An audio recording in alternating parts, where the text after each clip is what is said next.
Samahan niyo na naman ang ina niyong magdora-dora sa Cherry Blossom Garden.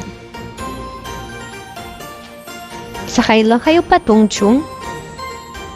Then, exit B. Tumbukin niyo lang ang pa-cable car station. Then, tawid lang kayo sa kabila.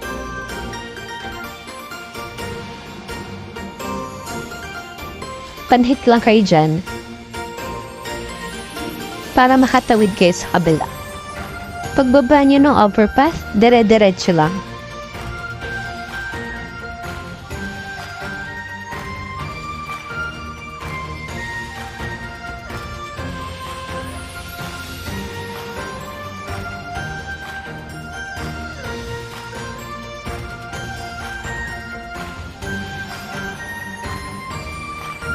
Medyo agahan yung pumunta kasi sobrang daming tao. Mga 10:30 na ako nakarating dyan.